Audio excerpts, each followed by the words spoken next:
Hello there, folks, and happy continual Christmas. I hope that Christmas was good to you. It is time to do a little closing of the year 2025, and as usual, I do that with a year in review. 2025 have been a pretty lame collecting year without many of those big findings, but still with a lot of great music and albums that I'm happy to have found. When it comes to formats, it has been a bit of a setback for CDs that I haven't found as much as I used to. Less amount of 45 also as a contrast to last year that was a big success for singles. But still it has been a good year for the format also. But it has been a rise for full-length vinyl, which is the format that I have found the most of this year, and it also been some CD singles here and there, and a few 78s also, and so on. So it has been an okay collecting year, but it's been a little going to the same stores and seeing the same things sometimes, I feel like. But and that is because we don't have as much thrift stores in my area as we used to have. But of course, we do have a record store, of course. But it could have been more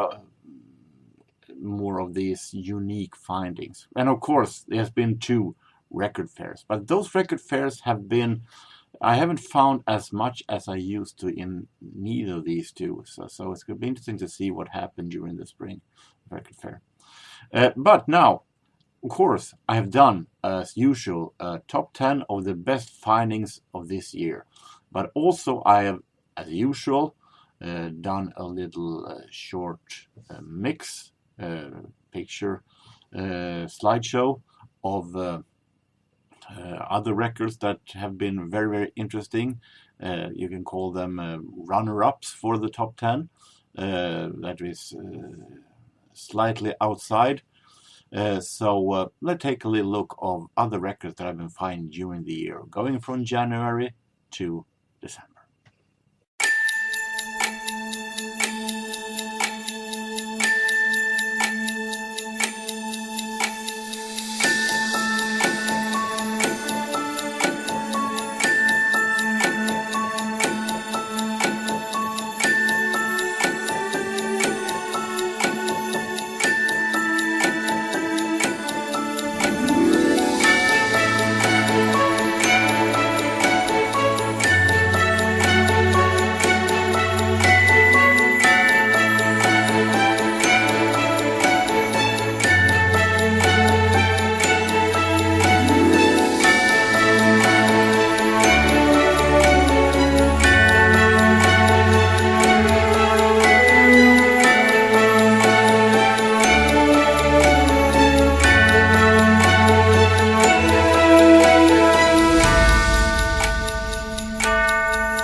So that was more stuff that I've been finding during the year, and that was worth mentioning.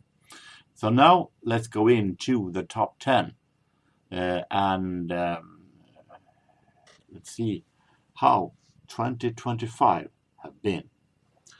Starting at number 10, and as usual, we have a great deal of jazz here. Even though it isn't as much jazz as it used to be, but it still have some jazz albums here. And starting with a trumpet player that I was actually here in this list also last year, along with 2 other musicians in a trio of 10-inch that I found. Bix Beiderbecke, cornet player with a tragic life. I mentioned him before, as I said. But there's one thing with Bix that I wanted to have, and that is when he played with these great dancing orchestras in the late 20s, early 30s. Those are really, really smooth, really nice sounding, and I really wanted to get hold of those. And I managed to find this. The Unheard Bix Beiderbecke with recordings with Gene Goldketz and his orchestra and Paul Whiteman and his orchestra, one on each side. And this one was I was really happy to find this for a very low price also, so, and really nice looking also. So this is number 10 of my the list of my best finding during this year. Number 9, more jazz. This is a vocalist that I don't listen to that much normally. There are might sound strange when it comes to this artist that there are jazz singers that I prefer rather than her, actually. And I'm talking about Billie Holiday. She has some really great recordings in her early days, but the older she gets, the more hard time I have with her voice. And then I'd rather listen to Ella Fitzgerald and Sarah Vaughan and so on. But I managed to find a box set that was right up my alley. This one, triple CD box set from Giants of Jazz, which I normally don't find all that much box sets of overall. Normally when it comes to Giants of Jazz and their box sets, they just take separate records from their collection and put it together. They're not making a special box set for a special occasion or something like that. They just take 3 records from their collection and put it together. But in this case, I have no problem with it. This is Billie Holiday and recordings from 33 to 42, with main focus on Teddy Wilson Orchestra, Lester Young, and her own orchestra. And it sounds really, really good. Even though I still feel that there are vocalists that I feel have better voice than she does. Yes, I think so. It still is very listenable. A really great and smooth and nice big band vocalist triple CD that I highly recommend, actually. This is Billie Holiday as I feel when she was at her best. Number 8, and we're leaving jazz for a moment, going to soul, and to the late summer in August when I found a couple of records that both had the one thing in common is that they were arranged by the same guy, Gene Page. The other one with J.C. Cameron, former vocalist of the Spinners, is just outside of this list. You saw it in the mix. But one was good enough to come into this chart, and it is this, with Betty Everett, Happy Endings. And you might call it a happy ending because this was Betty Everett's final album before she left the business. Betty Everett, most famous for being the one who popularized, made the Choop Choop song. It's in His Kiss, most popular, the first popular version. And this is a really, really smooth and nice soul album. She sings very good, and it is so magnificent arranged by Gene Page. And it is you have Ray Parker Jr. is playing here also. This is a really, really, really great and relaxing and smooth soul album with a lot of amazing ballads. And a lot of ballads, but in this case, when it sounds as good as this, it works actually. It works even though it's not much of funky soul on this album. This is a really great album. Number 8. And after that little trip away from the jazz, we're going back. Number 7 is 2 records by the same orchestra and from the same series. So of course they have the same place. Talking about more jazz from the 20s, which is a genre that is pretty common to me nowadays. An orchestra that I heard the first time back in 1987, 88 in Swedish radio, which was one of the first, during my first years as a jazz lover, and I really loved this song by this group, this band, a song called My Blackbirds Are Bluebirds Now. And I'm talking about McKinney's Cotton Pickers, a band that for many years I lived on that song only. But nowadays I have all of a sudden pretty good deal of records with them. And I managed to find these on RCA's French black and white label and their Jazz Tribune series. So this is the complete McKinney's Cotton Pickers, Volume 1 and 2, and Volume 3 and 4. And 20s jazz and some early 30s also. But when it is at its best. And the song I talk about, My Blackbirds Are Bluebirds Now, is also in an alternative version. Normally I don't care that much for it, but it was very interesting to hear how another version of that song that has been an iconic jazz song for me. So really happy to find these double album sets, total of 4 records with McKinney's Cotton Pickers.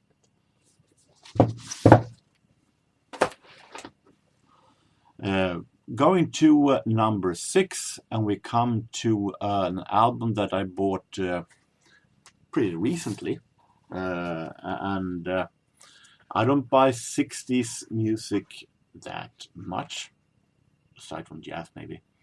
But when we're talking about Stevie Wonder, of course I buy it because that guy is awesome.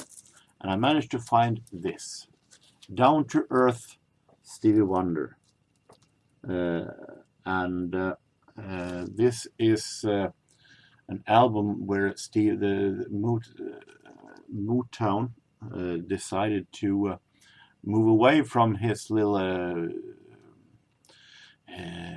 children-like stuff when he started to sound more matured with age, and tried to make him do more adult stuff, more mature stuff, but still which young people could listen to. And it is some covers here, but he doesn't do them any bad. It's pretty good versions of songs like Bang Bang and Mr. Tambourine Man and 16 Tons. He makes them pretty good. Sometimes songs like Mr. Tambourine Man and 16 Tons are not normally my wheelhouse. I can feel like that it's one of the better versions that I've heard with. So really great to find this Stevie Wonder. That also I paid $2 for, and it is worth at least $20. Number 5, more jazz. Maybe I shouldn't have said that it's a lot of jazz, but they just bounded together here in the end of the chart. Been a surprisingly good year for findings of Frank Sinatra. In the mix, you saw the box set with from Past Perfect Silverline, the CD box set that I found. And when it comes to Frank Sinatra, I prefer when his early days, when he sings with the big, huge orchestras like Tommy Dorsey, like Artie Shaw, and so on. And I picked this before the box set, even though the box set, it was pretty close between them. But this one I feel I was even more happier for. Talking about these double album sets with the Tommy Dorsey, Frank Sinatra sessions, Volume 1 and Volume 2. There is a Volume 3 also. Hopefully I will find that one day and complete this. This is really, really great. This is creme de la creme of Tommy Dorsey and Frank Sinatra collaborations. And really, really great 4 albums with among the best musicians and vocalists there is. We're coming to the highest jazz album. This is an album that I haven't shown yet because I bought it just a week ago. So I will not talk that much about it because I will show it a little bit more in a future vinyl and CD update. But it is with a musician that I've bought a lot with a decade ago, but that I haven't been finding all that much with. But finally I managed to find a really nice album with Jimmy Smith. Exciting Jimmy Smith with the Don Gardner trio. A really, really nice album. I think that the saxophone player Al Cass and Jimmy Smith plays really, really well together. And a highly recommended Jimmy Smith album. So after many years walking the desert, I finally have seen the light and found more Jimmy Smith. The first Jimmy Smith finding for many years. So I'm very happy for it. Now coming to metal positions, and number 3 goes to actually the only Swedish thing here.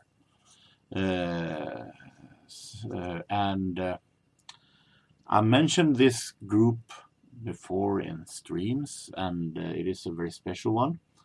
This is the band that Björn Ulvaeus from ABBA was in before he was in ABBA. Folk music, Schlager singer-songwriter band called Hootenanny Singers. And I have a lot of albums and 45s with this band. They are really great in my opinion. This is one of the first, I think it is their second release, when they decided to go to school and do a live performance. And all of a sudden, they got a visitor on the stage in form of their teacher, one of their teachers from their school, because they were also only in school at the time. University, I think. And they got a visit from one of their teachers from school that played with them on stage, and he almost took over the show. And that teacher's name was Lars Frosterud. So they decided to record this. One of the songs that they play is actually Woody Guthrie's "This Land Is Your Land." And the other side is a normal Hootenanny Singers session, but this is actually worth around $15 on Discogs at least. So I'm very happy for finding this little oddity, this little odd live performance with Hootenanny Singers, extremely early Björn from ABBA and his teacher. Number 2, I am a fan of old TV series themes, and especially if they come from 80s or maybe 70s, but it is not 60s and 70s. It was not all that. It was pretty often that you saw TV series being released on vinyl. In the 80s, if it wasn't Miami Vice, it was not that often. I mean, it's not that you expect to find MacGyver or Magnum PI on 45, or so I thought. Who knows what we'll be finding in the future? Because I was not expecting to find the original theme from Hill Street Blues on 45, created by Mike Post, who is a pretty common composer of TV series themes, and Larry Colton from the Crusaders. So this I was extremely happy to find. A very, very nice TV series theme from the 80s, from a great series itself. And I was very surprised to find out that this was actually released on 45. And now, drum roll for number one. Number one is a band that normally you don't find all that cheap. Normally it's pretty high priced, but I managed to find them for $1.50, and I was very happy with that.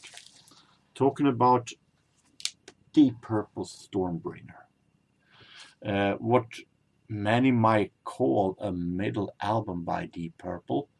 It is known for being Ritchie Blackmore's final album, because he felt like the band has become too funky. And vocalists are Glenn Hughes and David Coverdale.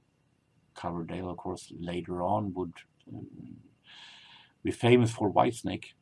But this is a great album. It is an album that have many great tracks, where you can hear John Lord play Moog synthesizer, which is pretty odd. They tried to do some newer tricks here and there, and it is very, very nice. It's maybe they're not their heaviest album, but it is a really, really great Deep Purple album that I also managed to find for a shockingly low price. So very, very satisfied with that, and to me this is my best finding in 2025. Deep Purple Stormbringer takes it all home. So that was my collecting year 2025. Now let's see what 2026 have to offer.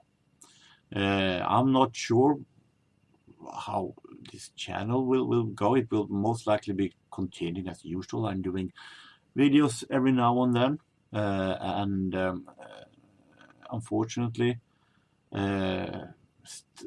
until I find a new phone or find out what's wrong with my regular phone that I'm filming, I will still be stuck here in front of the webcam, but I assume that you get used to it by now. So, but it is next time. I hope that it will be the vinyl tag video that it usually is with the new year.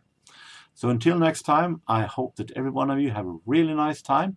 Happy New Year to each and every one of my subscribers. May you have a really nice 2026, both personal and collecting wise. So take care no matter where you are, no matter what you do, and bye-bye.